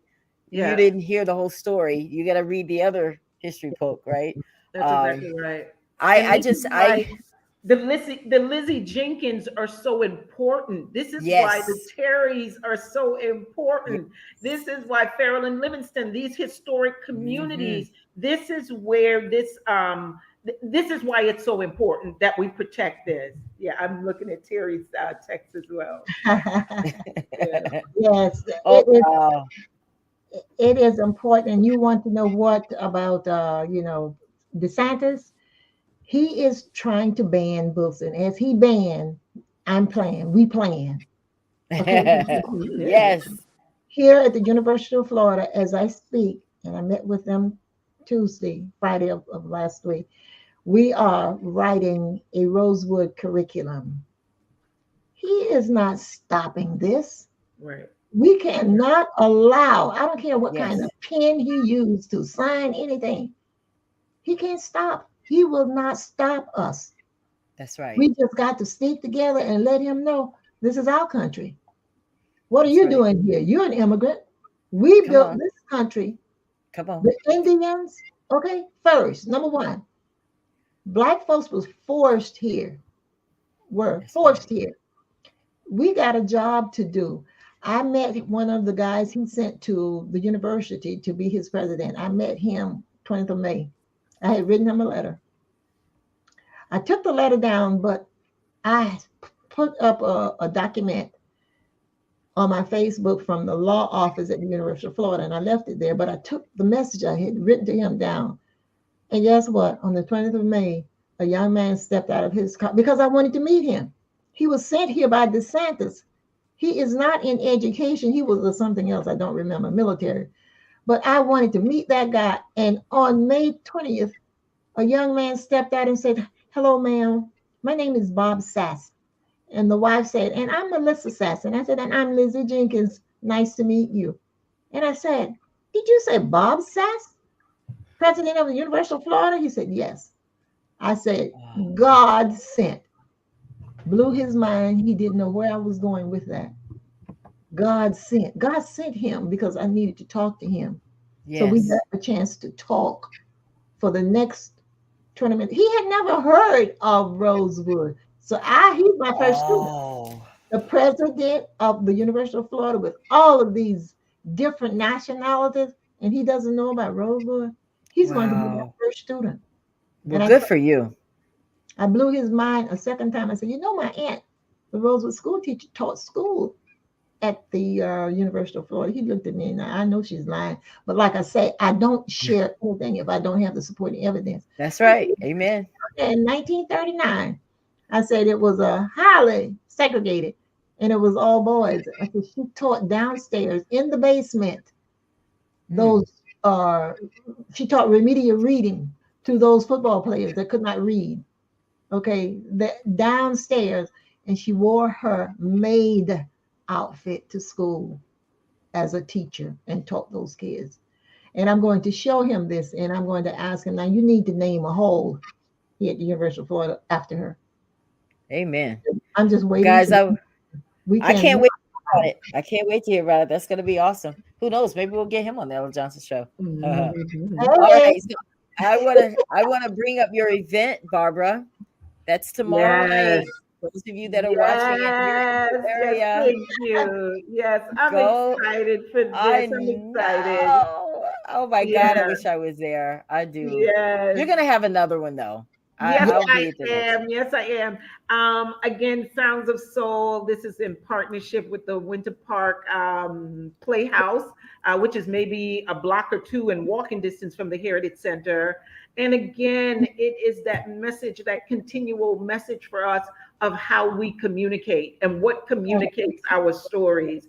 And yes, Lizzie was singing one of hers, His Eye is on the Sparrow. This has always, spirituals have always been our release. It has Ooh, always that's one of been my our favorites. yes, His eyes yes. on the sparrow. You want to release. give us a little bit of that, Miss Lizzie? They pardon? Do you want to give us a little bit of that one? His eyes on the Oh, sparrow. you know I can't sing no, but I love it. I love And we that song. are, and we are the sparrows. That's Okay, right. that's who Mm-hmm. we are. His That's Amen. right. eye on us. And another thing that scares them. I watch television, especially the news media. The black female, awesome, Yes. smart, Yeah. intelligent. That blows the mind. Yeah. Yeah. Okay, super. And look where we've come from to get there. Mm-hmm. Yes. Okay? And they're Absolutely. intimidated, cowards. They are not stopping us. They are not stopping us. And I would love to get on one of those shows like Joy Reid and Oh yeah, talk. MSNBC. Oh yeah. Yes, uh-huh. You And will. You tell will. Yes, them, you You're on your will. way. You're on your way. You're definitely on your way. Then yeah, here's your flyer for Juneteenth. next Yep, Saturday. that's right. Remember in Rosewood, this is going to be fantastic. You will be in the house, Miss Yes, Lizzie I will be in the Jenkins. house. It's Yes. going to be wonderful. We're doing a free Father's Day breakfast. We want everyone to come. The Father's Day breakfast, this was a way during civil unrest just to kind of do something for the men in our community. And then from that, we go into discussion. Valeda Fluellen, who is an author, poet, a historian in Central Florida community. She will be in conversation with Miss Lizzie, Miss Lizzie Johnson, Miss Lizzie Jenkins, Miss Lizzie Jenkins, and Dr. Alexandra Cornelius. We do Juneteenth honorees, and you know this was a way of the honoring that unsung leaders, our grassroots leaders. They do so much in our community. So it's gonna be a fantastic. We will have Nancy Ford. Nancy Ford is a songstress. She will be singing the national anthem, the Black anthem, Nice. National Negro Yes. anthem, and then she will also do another performance. Sean Welcome, who is Orlando's poet laureate, he will be doing a special tribute to Friends of Hannibal Square, the residents and friends of Hannibal Square. So we are excited. I'm beginning to get into the post real hot and heavy, and so we're looking for a really good turnout. And Ella Johnson, I can't wait to lay eyes on you. I'm telling you, I I'm can't so wait. excited. I'm so excited too. It's gonna be fun. It's I gonna have be some such pictures a here fun. I wanted to share with everybody that I took off you guys Oh, pages that I thought. Wait, oh, did you guys see the picture? Oh, there it is. Awesome. Look at Those are that. two of our volunteers, Dana with the afro, Bridget with the braids. Bridget is an advocate in the community for the elders. She works with the Alzheimer's Dementia Resource Center. And we drove out to Rosewood to get some of the dirt. We had to get some of the dirt. Oh, I love it. Yes. Then I have a picture here of you guys. That is the night of the opening. That was the opening night of an elegy to Rosewood. And we're actually in Yes. the downstairs gallery here. Yep, that's my it. May the grandmother. 12th. Those are my grandparents. Those are your And that grandparents. Oh, outfit. let's go back. Let's Let's look go at it. back. That's the Oh, school that's teacher's right. mother, the school teacher's mother, and her father. Oh, Yes. wow. Yes. Nice. The father Awesome. for right, that I passed for love white, it. infiltrated the I love KKK. it. Mm-hmm. Oh, wow. And Well, I wow, wanted to go ahead, I Miss. definitely No. Mm-mm. I definitely wanted to show Terry's flyer as well. Even though he's gone, I still want to show this. This is his Nice. feature film documentary, Greenwood Avenue Project. Nice. So from the people for the people is the title of it. And these are just some of the shots from his tours Nice. on yeah. I'm so glad you had him on. Yes. Yes, Chamber and Yeah, put him in let's touch with. I liked his contact information too. Oh yeah, Mhm. we'll definitely. I'll make sure that we all share all of that with That's you guys. And I pulled this. This is a picture I pulled from Oh, the wow. Tulsa massacre. Look at that! Oh, Imagine this wow. baby care. Oh my God, that when Yeah. I saw that, I was in tears. And then look at the queen. The Yes. queen. Ah, Yes. Love it. Love it. Now her Love site it. is under construction right now, guys. But look, I love that photo of you. That Yes. is, I could see that being an art, just art in a museum Yes. somewhere. It's just Beautiful. that powerful. Says so really, much. All the really. colors, it just says so much to me. But guys, listen, let me pull over here, see what comments we're getting, because we're definitely getting ready to get out of here because the show will be rebroadcast on Saturday as well. The Yes. historical storytelling is going to come more important than ever Agreed. before. I totally Agreed. agree. Yeah, Mm. that's why I want to definitely have me a recording of something Yes. because this is something my grandkids will watch Exactly. and learn from because I'm looking forward to seeing an encyclopedia by you. That's right. The whole A to Z. I'm looking forward to that, Miss Lizzie. Yes. Yes, And I I'm just want speaking to point out behind me, this is a painting by Pedro. Pedro, gosh, his name Jermaine, just slipped me. Jermaine. Jermaine, Pedro Jermaine, where nice. Lizzie described to him the scene in My name is blocking it. but you will see the people are running through. If you remove my name, you'll see more of it. Can it be I removed? I don't think so. Mhm. No, Okay. I don't want to. Yeah, I can't remove That's it. okay. Yeah. And so this is on display. This is part of an elegy to Rosewood, beautiful painting, and it made it to the cover of the Orlando Arts magazine. Yes. So that will be on display when you come, and it's just so powerful. And he did this painting basically by the information that Lizzie shared with him, the storytelling piece. Wow, This is all really? storytelling, and he had to come up with that information.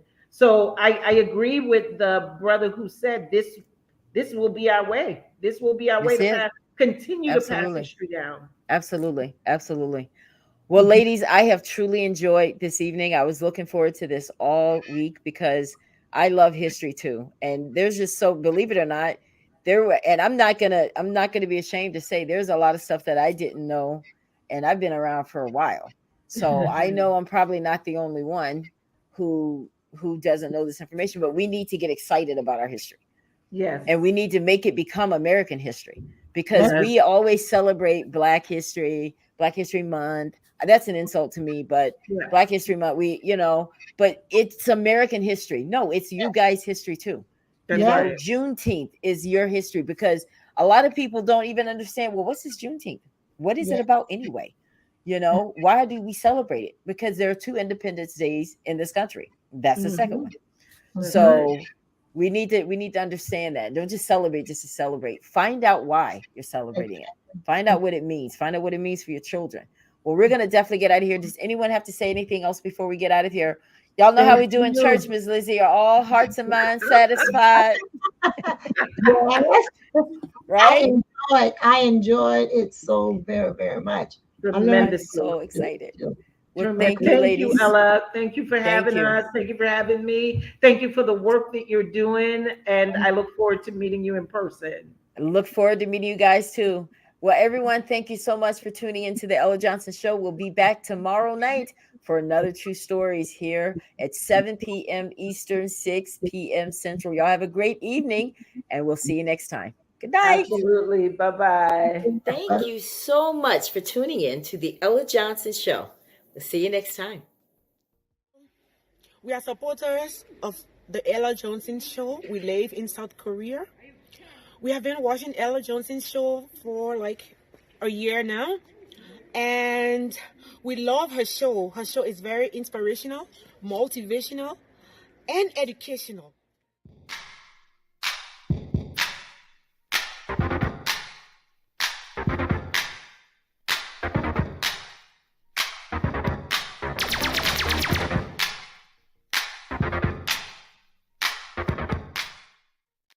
If you would like to be a guest on The Ella Johnson Show, send an email to theellajohnsonshow@gmail.com or send a text message to 407-334-6997.